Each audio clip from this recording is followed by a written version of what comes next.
E olha só, gente, sancionada em setembro do ano passado, a Lei do Rol de Procedimentos e Eventos em Saúde da Agência Nacional de Saúde Suplementar, ela passou, você ver, como uma referência básica, né, de cobertura pelos planos de saúde. No entanto, passados quase 8 meses da sua aprovação, a efetivação, a aplicabilidade dessa lei ainda tem sido muito difícil em todo o país.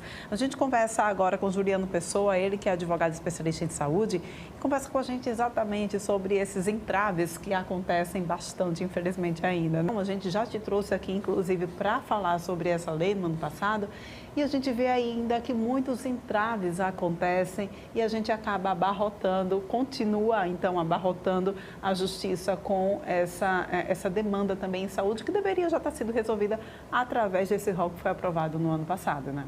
É isso. Bom dia, Paulana. Bom dia quem nos assiste. De fato, Paulana, como você fala, infelizmente aqui no nosso país é extremamente complicado, né? Quando não há lei de forma clara, ficam várias interpretações sendo feitas. Quando o parlamento regulamenta, não se cumpre a legislação. Então, ou seja, é difícil, de fato, para o consumidor que está lá na ponta. Então, só para fazer uma linha do tempo para o pessoal que nos assiste entender, veja, lá atrás sempre existiu a discussão se o rol da ANS seria taxativo ou exemplificativo, né? O Poder Judiciário fazia várias interpretações em um sentido e em outro. E aí veio um julgamento do STJ, né, do Superior Tribunal de Justiça, em 2021, entendendo naquele julgamento que seria taxativo. Isso trouxe uma mobilização grande, inclusive de artistas à época e tal, pessoas envolvidas com a pauta do autismo e por aí vai. Esse movimento chegou ao parlamento com força, os nossos parlamentares decidiram legislar e trouxeram de forma expressa na legislação, que é a Lei 14.454 de 2022. Como é que consta lá hoje? O rol da ANS é referência básica para a cobertura e não toda a cobertura que deve ser feita pelas operadoras de saúde. Naturalmente, casos de prescrição que não constem naquele rol, deve haver cobertura quando? E aí se trouxeram alguns requisitos.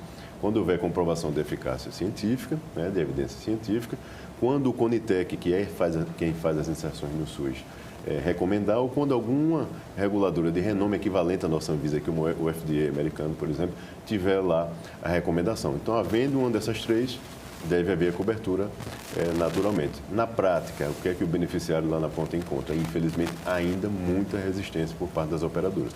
Permanece a mesma prática de antes da legislação. O médico prescreve o tratamento, fundamenta o tratamento, ele requisita isso, essa cobertura junto à sua operadora, e a operadora infelizmente nega, dizendo que aquele tratamento não é contemplado pelo rol da ANS. Ou seja, ele termina com a mesma saída de sempre, tendo que recorrer à ajuda de um profissional da área jurídica para buscar o Poder Judiciário, tentando resguardar o seu direito. Pois é, né? A judicialização, quando a gente vê aí, causando esses entraves, esses problemas, o que é um grande problema para a gente é que a gente está falando sobre saúde das pessoas, né? E muita gente, de repente, acaba precisando de um tratamento, um exame, alguma cobertura, de repente, que o plano de saúde deve oferecer e não tem esse acesso. Isso atrasa muito e pode significar a vida da pessoa. Exato. Vamos só para a gente melhorar a nossa comunicação, a gente está com um probleminha no microfone, vamos fazer agora com o microfone de mão. Então, veja, reiterando, é importante que as pessoas de fato se atentem a isso, a essa agilidade importante, porque, veja só, ele precisará comprovar no judiciário que ele pediu o plano. É pré-requisito dessa demanda de que ele comprove que ele pediu o plano indeferiu aquele pleito dele e ele buscou o Poder Judiciário logo em seguida. Então, é preciso que ele, de fato, faça essa demonstração. E isso termina retardando um pouco, como você falou, especialmente naqueles casos mais urgentes, Verdade. onde ele necessita, de forma rápida, iniciar o seu tratamento. Então, esses obstáculos, infelizmente, ainda continuam circundando aí os consumidores. Quanto tempo, mais ou menos, um trâmite judicial desse para conseguir um tratamento? Olha, veja só, em relação ao judiciário em si, quando você chega lá, né, com toda a documentação, por sorte é bem mais ágil. Porque essas demandas elas são observadas, são analisadas por meio de liminar. Então, não se discute inicialmente o mérito em si daquele caso. Se houver indício de veracidade daquele contexto, se houver, principalmente, caracterização de urgência no caso daquele usuário, o magistrado, geralmente de pronto, ele se manifesta sobre aquela decisão, né, indeferido ou deferido. Casos urgentes, e até porque são casos bastante sensíveis, geralmente, são deferidos liminares e aí o plano termina sendo forçado, muitas vezes, a fazer aquela cobertura.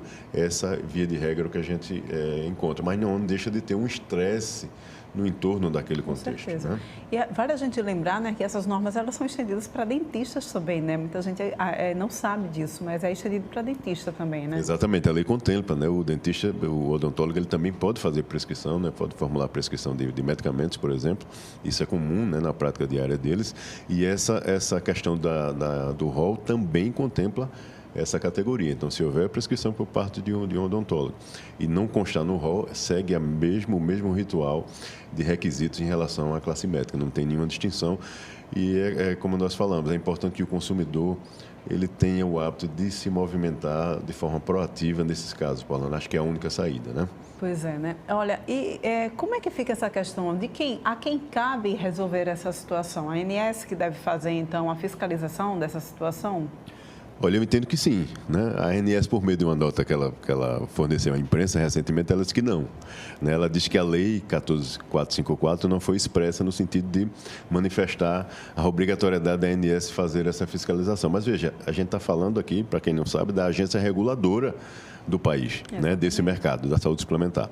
E vale ressaltar, nós temos uma lei de 2000, que foi quem criou a ANS, essa legislação que criou a Agência Nacional de Saúde Suplementar, e ela traz lá no rol de competências da agência, entre elas, a competência de fiscalizar os operadores. Então, ou seja, está implícito, não precisa toda lei que for criada reiterar o que a lei que criou a agência já diz de forma expressa. Né? Então, a meu ver, há uma omissão por parte da agência, infelizmente, e que a gente tem que combater isso fazendo com que a sociedade, os consumidores, os beneficiários de plano de saúde façam inúmeras reclamações, se for o caso, em face das suas operadoras junto à agência. Isso forçará a ANS a se movimentar no sentido, no mínimo, de tratar aquele caso concreto e dar um retorno para o usuário, né? Porque, assim, vale ressaltar que, com base nessa movimentação, Paulana, do consumidor, é que a gente ouve, ano a ano, dizer que a ANS, por exemplo, suspendeu a comercialização de determinado plano de saúde. Uhum. É com base nessas reclamações que nós estamos falando aqui que o consumidor precisa reportar.